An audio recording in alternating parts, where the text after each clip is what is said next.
오밤중 뉴스 함께하고 계십니다. 첫 번째 주제는 이해찬 전 총리에 대한 얘기입니다. 자, 오늘 아침 이해찬 전 총리가 돌아가셨다라는 소식이 전해졌습니다. 베트남에 출장을 가신 걸로 되어 있죠. 지금 이해찬 전 총리는 민주평화통일 협의회인가요? 예. 민주평화통일 정책자문회의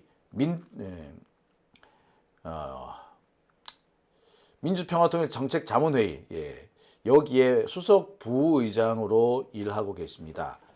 아마 베트남하고 여러 가지 외교적인 문제 등등을, 그리고 또 우리 기업의 진출, 베트남 진출과 관련된 얘기를 좀 풀어보기 위해서 베트남 출장을 가신 걸로 알고 있습니다. 그런데 현장에서 돌아가셨다고 하죠. 몸이 안 좋아져서 급히 귀국을 하려고 했는데 공항에서 쓰러지셨다고 합니다. 그리고 못 일어나셨어요. 올해 73입니다. 아직 참 창창한 나이 아닙니까? 옛날이라면 모를까, 요즘은 70대 초반, 73세 나이는 뭐 결코 많은 나이가 아닙니다. 그보다 더 많은 나이가 있으신 분들도 정말 건강하게 잘 살고 계십니다. 당장 저희 아버지 같은 경우도 올해 86 되시거든요. 86 되시는 우리 아버지가 아직도 정말 정정하고 건강하게 살고 계십니다. 그런데 저희 부친보다 12살이 적은 이해찬 총리는 오늘 갑자기 돌아가셨죠. 여러 가지 이유가 있을 겁니다. 뭐 오늘 얘기로는 뇌출혈이다 또는 뭐 심장질환이다, 여러 가지 얘기들이 나오고 있습니다. 하지만 갑작스런 이 죽음을 놓고 많은 사람들이 고문 때문일 거야 라고 말씀하시는 분들 적지 않습니다.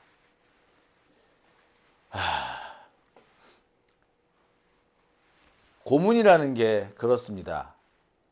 어쩌면은 몸과 마음에 씻을 수 없는 상처를 남기는 것이고요. 다시는 회복될 수 없는 트라우마를 남기는 것이기도 합니다.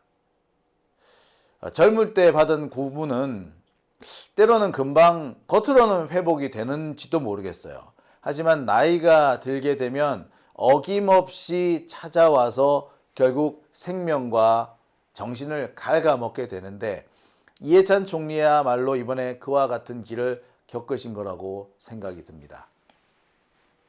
심근경색이라고 하죠. 베트남 병원에서 급히 치료를 받았지만 애시당초 병원에 실려갈 때 심정지 상태였다고 하죠. 급히 우리나라에서 여러 가지 뭐 장비 그리고 의료진이 도착을 했지만 아무래도 시간을 맞추지 못했던 것 같습니다. 어찌 보면 베트남을 가시지 말았어야 하는 그런 건강 상태였는지도 몰라요. 하지만 정말 중요한 일이 있었고 꼭 이해찬 총리가 가셔야 될 일이었다고 합니다. 우리로서는 아까운 어른 한 분을 이렇게 잃었습니다. 참.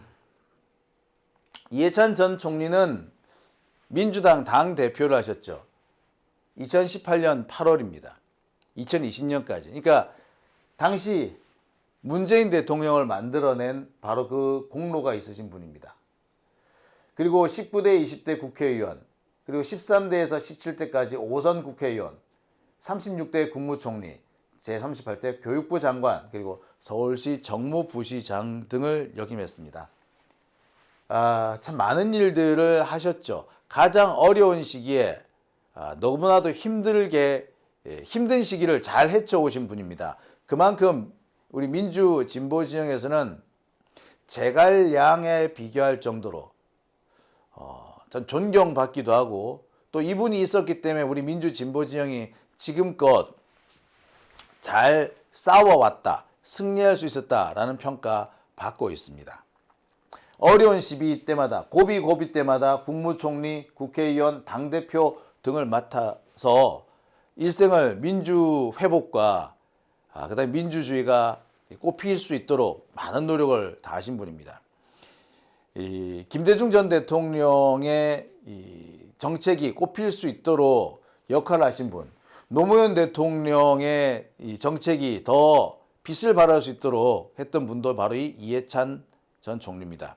이해찬이 있었기 때문에 민주정부, 김대중 정부, 노무현 정부가 성공할 수 있었고요. 문재인 정부가 빛날 수 있었습니다. 그리고 이번 이재명 정부가 들어서는데도 상당히 많은 역할을 했었습니다. 저는 2010년인가요? 2011년인가요? 당시 검찰이 한명숙 전 총리를 올가매려고 할 때, 한명숙 총리를 강제 구인하려고 할 때, 그때 검찰의 이 무도한 행동에 맞서 싸우시던 이해찬 전 총리를 기억합니다. 가만히 있지 않겠다, 맞서 싸우겠다라고 아주 단호하게 말씀을 하셨던 거예요. 가만히 생각해 보면, 그러니까 검사들은 그때부터 우리 민주진보 진영을 향해서 정말 끊임없이 침탈을 자행해 왔고, 증거를 왜곡하고 가짜 증언, 거짓 증언을 만들어내서라도 우리 민주진보 진영의 큰 어른들을 감옥에 보내려고 했던 것 같습니다. 한명숙 총리는 그렇게 검찰에 의해서 희생당했습니다. 나중에는 증인조차도 증언을 뒤집었는데 검찰도 법원도 그 뒤집어진 증언을 인정하지 않았죠. 그러니까 검찰도 법원도 한통속인 거죠. 민주진보 진영을 죽일 수 있다면 증거든 뭐든 필요 없고 조작된 증거라도 증거라 인정해주는 아주 희한한 그런 습관들을 가졌던 겁니다. 제가 지금 검찰한테 수사권이라는 걸 주지 말아야 한다라고 역설을 하는 이유도 거기 있습니다. 그들은 수사권을 가지고 이렇게 우리 민주진보의 큰 어른들을 죽이는 일을 할 겁니다. 자, 이해찬 전 총리 1952년생입니다. 올해 73살, 74살이라고 하는 분도 있어요. 충남 청양에서 태어났고요. 용산고등학교와 서울대 사회학과를 다녔습니다. 사회학과에서는 제적을 당했죠. 아시다시피 민청학년 사건에 연루돼서 사형 선고를 받고요. 그때 제적이 됩니다. 뿐만 아닙니다. 동아일보 해직 기자로 활동을 하게 됐고요. 한때 서울대 복교했죠. 그래서 서울대 복학생협의회 의장을 역임하기도 했습니다. 5.18 당시는 신군부에서 투옥된 적도 있습니다. 참 파란만장한 일생을 살아오셨죠. 자, 문제는 바로 이겁니다. 민청학년 사건 당시 투옥됐다는 거하고 5.18 당시 신군부에 의해서 투옥됐다. 이 두 차례에 걸쳐서 투옥된 이해찬 전 총리는 신군부 그리고 박정희 정권으로부터 가혹한, 정말 말로 형언하기 힘든 고문을 당합니다. 그 결과 몸과 마음이 크게 상하게 되죠. 당시 상처는 병원 치료를 통해서 회복이 되었다고 하지만 몸에 남은 상흔을 완전히 없애지는 못했습니다. 마지막까지 이해찬 전 총리는 파킨슨씨 병원, 손발을 조금씩 떠는 그런 병원을 앓았고요. 온몸의 신경통이라든지 타박상에 의한 통증, 원인 모를 통증에 시달리기도 했습니다. 이때부터죠. 그리고 마침내 아직 일할 수 있는 젊은 나이에 73살, 아직 팔팔하지 않습니까? 요새 90대까지 살지 않습니까? 한덕수 보셨죠? 얼마나 짱짱합니까? 근데 이해찬 총리보다 무려 3살이나 많습니다. 공식적인 사인은 심근경색이죠. 심장 질환이 있었고요. 스텐스 시술을 받으셨다고 합니다. 심장에 혈관이 막힌 건데 이 혈관을 뚫어주는 시술을 했습니다. 그런데 이게 끝끝내 회복이 다 안 되는 거예요. 수술은 잘 됐지만 그 수술로 인해서 건강이 많이 쇠약해졌는데 이 고문 후유증이 남아있다 보니까 건강을 끝내 회복하지 못한 겁니다. 고문 후유증 때문에 손떨림, 말더듬, 건강 악화 2010년대부터 나왔었다고 합니다. 참. 이미 그때 김근태 전 민청년 의장, 그러니까 민통년이죠. 김근태 민통년 의장도 고문으로 돌아가십니다. 고문 후유증으로 돌아가시죠. 그때 많은 사람들이 김근태의 증상과 이해찬의 증상이 동일하다라고 입을 모은 상태였어요. 이미 상태가 매우 안 좋았던 겁니다. 마지막까지 끝까지 자신의 생명을 불살라서 민주화 투쟁을 위해서 우리 민주진보 진영의 성공을 위해서 바쁘게 일하셨습니다만 결국 이 고문으로 인한 후유증과 상처를 극복하지는 못했던 겁니다. 이해찬 전 총리가 돌아가신 이유 심근경색이다, 과로다 여러 가지 얘기가 있습니다만 가장 근본적인 원인을 꼽으라면 고문입니다. 고문에 의한 몸과 마음의 상처, 그것이 끝끝내 회복되지 못하고 유명을 달리하신 겁니다. 고문으로 인한 후유증, 그로 인한 대표적인 분이 말씀드렸던 것처럼 김근태 전 의원입니다. 2011년 돌아가셨죠. 자, 이때 김근태 전 의원님 같은 경우에는 고문 후유증을 상당히 많이 겪어진 상태였어요. 그래서 기력이든 뭐 건강이든 많이 쇠약해져 있는 상태였고요. 당시 64살의 나이로 돌아가셨습니다. 당시에도 뇌혈전증이었고요. 뭐 각종 합병증을 앓았다고 하는데 역시 고문에 의한 트라우마가 제일 컸다고 합니다. 알려진 바에 따르면 김근태 전 의원은 남영동 그리고 중앙정보부 등에서 고문 8차례, 전기고문 8차례, 물고문 2차례 등 많은 고문을 당했습니다. 파킨슨씨 병을 앓았다고 하죠. 이해찬 전 총리도 파킨슨씨 병을 앓았다고 그러지 않습니까? 손발이 달달달달 떨리는 겁니다. 그리고 말을 더듬는다든지 행동이 둔화된다든지 이런 증상을 겪었습니다. 이해찬 전 총리하고 똑같아요. 특히 제일 황당한 거는요. 김근태 전 의원님 같은 경우는 가을만 되면은 고문 후유증이 되살아났다고 합니다. 중앙정보부 그리고 대공분실 등등에 붙잡혀갔던 치안본부 대공분실에 붙잡혀갔던 시기가 바로 가을이었거든요. 가을만 되면 몸과 마음이 다시 고문실로 끌려간 것처럼 고통을 겪었다고 합니다. 이해찬 전 총리도 사실 크게 다르진 않았다고요. 제 주변에 고문 피해를 저한테 직접 호소하신 분이 한 분 계셨습니다. 지금은 어떻게 계시는지 모르겠지만 그분이 그러셨어요. 자신은 이문세 노래를 싫어한대. 제가 이문세 노래를 참 좋아했었는데 제가 그분 때문에 이문세 노래를 안 좋아하게 됐습니다. 왜냐고요? 당시 제가 알고 있는 이분을 고문했던 그 수사관이 이문세 노래를 틀어놓고 고문을 했다고 합니다. 이문세 그러니까 노래를 크게 틀어야지 비명소리가 안 들리거든. 비명소리를 줄이기 위해서 그랬던 거예요. 그러니까 이분은 지금도 이문세 노래를 들으면 그 고문실 기억이 난다는 겁니다.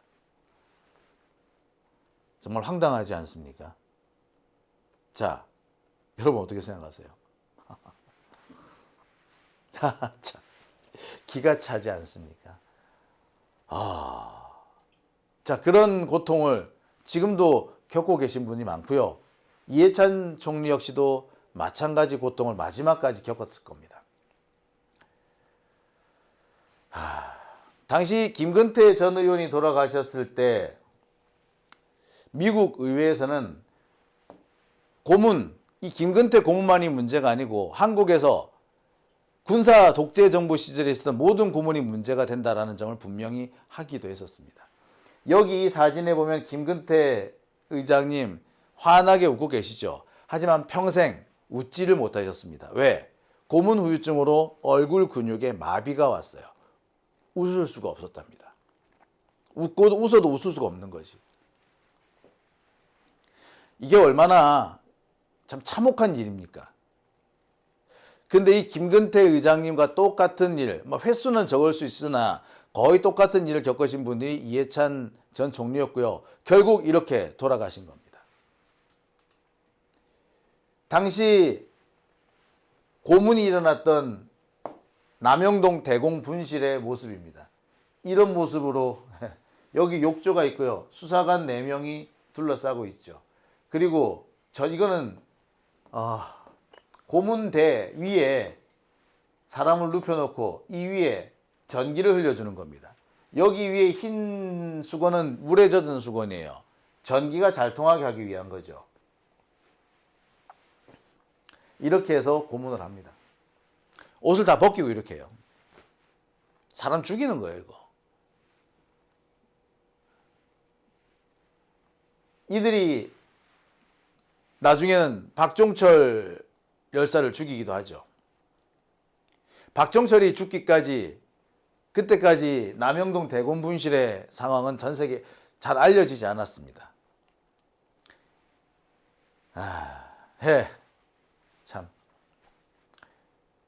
이 고문이라는 게 벌써 20년, 30년 전에 끝났지만 그 고문 때문에 남은 상처는 20년, 30년이 지난 뒤에도 계속 남고요. 결국 그 사람이 죽을 때까지 따라다니는 겁니다. 고문으로 인한 후유증 여러 가지가 있지만 첫 번째가 파킨슨씨 병이에요. 신경을 상했기 때문에, 특히 두뇌 이쪽 부분에 신경을 상했기 때문에 이게 손이 떨립니다. 두 번째는 말이 자꾸 더듬거려져요. 표정이 없어집니다. 신경을 손상을 받았기 때문에 얼굴 근육을 많이 움직일 수가 없어요. 우리가 표정을 짓는다는 것이 상당히 이게 복잡한 근육의 활동인데, 그러기 위해서는 다양한 신경세포가 활발하게 움직여야 됩니다. 그런데 고문을 받고 난 후유증 때문에 신경세포가 잘 안 움직이는 거야. 그러니 표정을 잘 짓지를 못해요. 무표정. 김근태 전 의장이 그러셨죠. 이해찬 전 총리 항상 보면은 조금 찡그린 얼굴이었죠. 왜 그랬겠습니까? 고문 때문에 그런 겁니다. 고문 때문에 그런 거예요.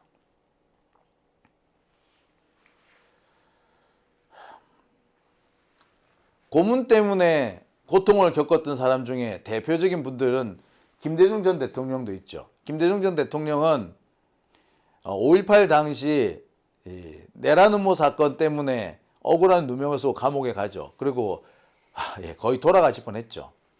그런데 그 무렵에 아버지가 김대중이라는 이유로 함께 끌려가서 고통을 받으신 분이 있습니다. 누구냐고요? 김홍일 의원. 김대중 전 대통령의 큰아들이죠. 이분 역시 파킨슨씨 병으로 투병하다가 사망합니다. 중앙정보부에 끌려가서 각종 고문, 구타, 목과 허리, 머리에 마지막까지 낫지 않는 상처가 남았습니다.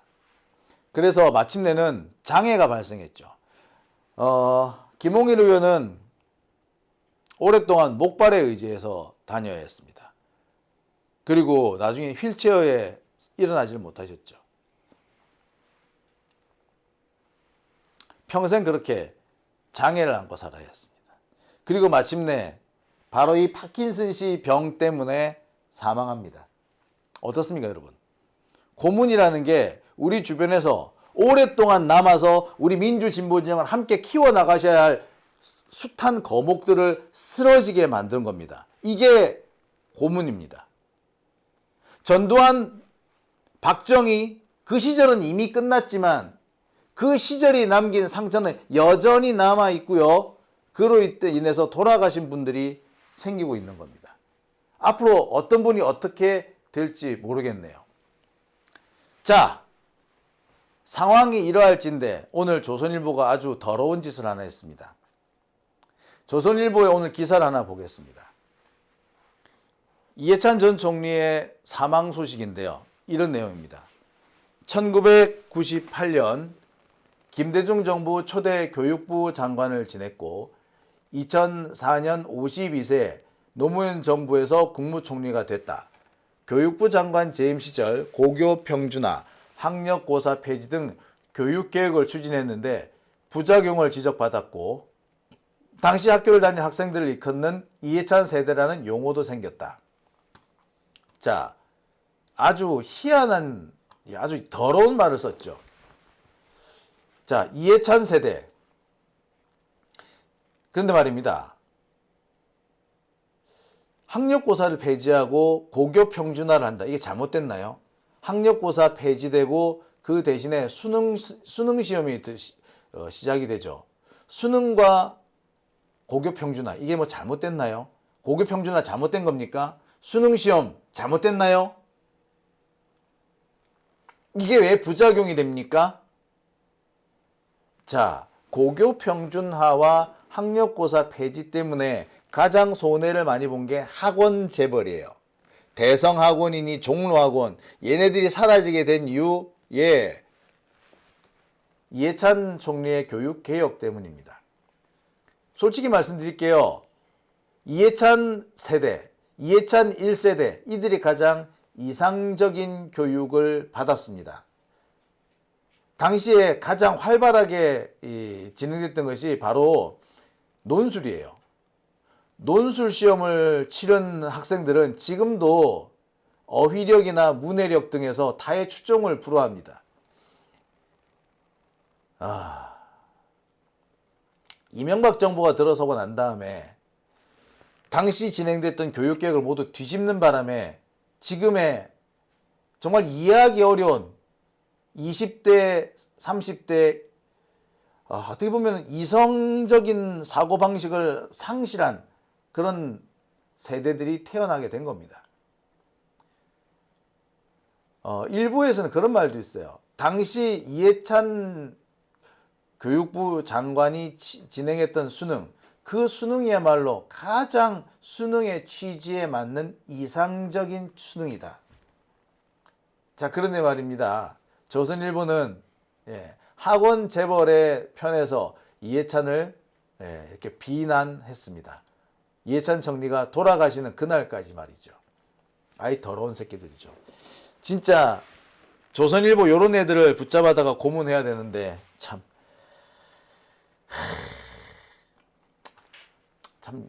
만감이 교차합니다. 자,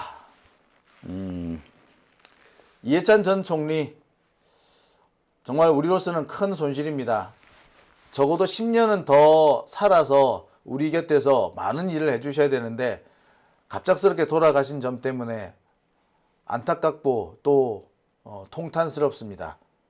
하지만 저 세상에 가서는 걱정하지 마시고 편히 쉬시기를 바랍니다. 가셔서 노무현 대통령, 김대중 대통령을 뵈시면은 그래도 잘 싸우고 있다라고 전해주시기 바랍니다. 오밤중 뉴스 함께하고 계신 지금 시각 11시 42분 지나고 있습니다.